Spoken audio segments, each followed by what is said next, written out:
Good morning, YouTube. I have a lot of random thoughts that I'm thinking about, and I thought I'd share.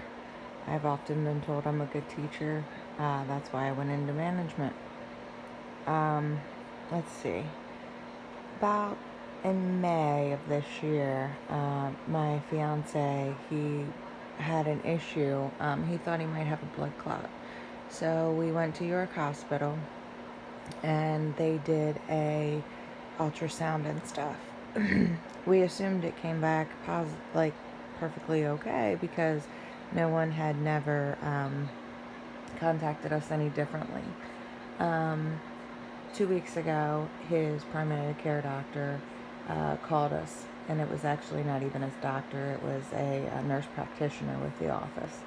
And he said that the lymph node in his groin area was 3 times the size that it's supposed to be, and that we needed to get in there immediately. We turned around and went in there as soon as possible, and they did extra testing and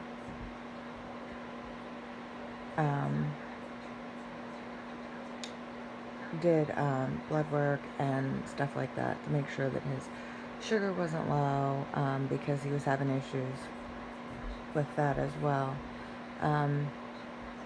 The testing came back perfectly fine, thank God. But our concern was that it took 6 months for them to get back to us on something that was such a concern. When we had went in there prior to them doing the testing, they said it could be 3 options.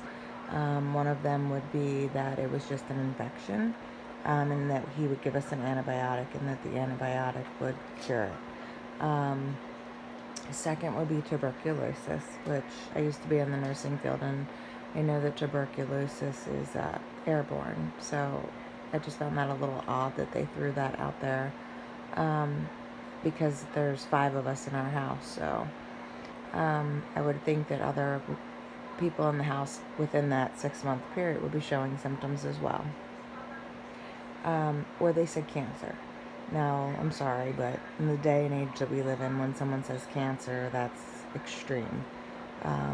So we waited, had the blood work done, and then had another appointment. The appointment went well.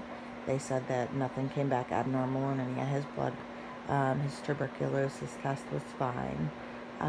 So they are going to do an ultrasound and make sure that's okay, and that it's actually gone away. They said it could have been an infection that healed itself. But that had my mind a little messed up this week, because I don't understand how you're a doctor and we pretty much put our lives in your hands in those circumstances, and that you could wait that long to get back to us on something like that. That really was bothersome to me. Then we had an issue. We rent a property. We've been here for about a year and a half. The owner wanted us to buy the property. I recently bought a business in January, so I work a full-time job, and then I own a business. The business obviously is not reflecting on my yearly salary yet, because this is my first year in business, so it won't until tax time. So the amount that I'm approved for is lower than what it will be approved for once I can claim my business. So I'm not approved for the amount that he wants to sell the house for, and the house isn't worth what he wants to sell it for anyway. So he called us the other day and gave us 25 minutes notice that he was bringing a real estate agent to put the house on the market. Now we do rent through a rental company, and I was a little upset because luckily we keep a clean house, but I do have a 19-year-old, and he does live like a 19-year-old as far as his room. So when he came in, he made a comment about that, and I said, well, I mean, usually you have to give 24-hour notice. You gave 25 minutes. You showed up in 20 minutes. That hardly seems fair. We also have a potbelly pig in our house. He's the love of our life. And the owner of this house knew and was aware that we had the potbelly pig when we got him. now he's saying that the potbelly pig has to go. Well, my potbelly pig when I got him was 7 pounds, and he's now about 220.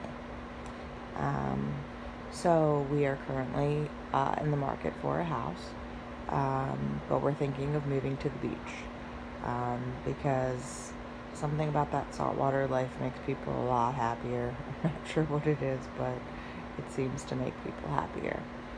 But it really bothered me that the owner of this house would come in and treat us like nobodies, when we've paid our rent and we've done everything that we could do, um, and that there wasn't some kind of stipulation to giving someone a little bit more notice than 20 minutes, and then to come in and change the rules to what suits you because you have a real estate agent now and try and sell the house. That hardly seemed fair. I don't know if many of you are religious, and I catch myself saying this a lot. I said it to the doctor the other day because when we were in the office, he said that he doesn't even know how that paperwork got sent to the doctor's office because the doctor's office only gets them if they requested the testing, and they did not. My response to that nurse practitioner was, "Are you a religious man?" I believe that we are all guided. I believe that miracles do happen. I believe that everything happens for a reason. I believe that it's all in God's hands. I pray about it. I talk to God about it. I tell my friends about it. I'm telling you about it. There's certain things that are just out of your control. To worry about them, to stress about them, to let yourself, just become totally obsessed with it. It's out of your control. It's higher up.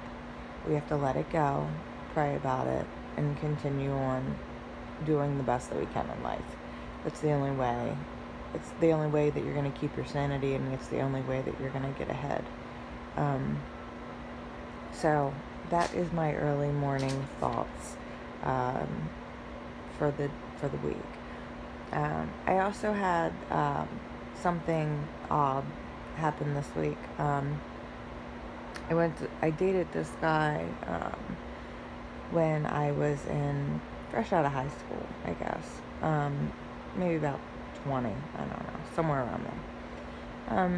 I think we were together for about 3 years. He definitely was someone who taught me a lot about life, because I believe that through life we should never regret anything that we did. I believe that life is a learning lesson, and that we are all here to learn things. And different people have different lessons to learn in life. Some come naturally to some, and others have to learn them in different ways. But he has been accused of raping a teenager. I believe that she was 17, and it's totally out of his norm. So that's been weighing on my mind, and I pray for him, because I know that whatever's going on here, I pray for everyone involved, I should say, because that's a tough circumstance, and that's his life. Like that's regardless. The man that I knew 15 years ago was a good man. So I pray for him and his family, and I pray for all of you. So I would like to say that I'd like to help us all say a prayer in this early morning. I know it's a little early for that, but just that God opens the doors that need open for you, and closes the door that needs closed, and helps you speak his words of wisdom. And may he shine light on you, and may he guide you through your trials and errors that you're facing today and every day. Amen.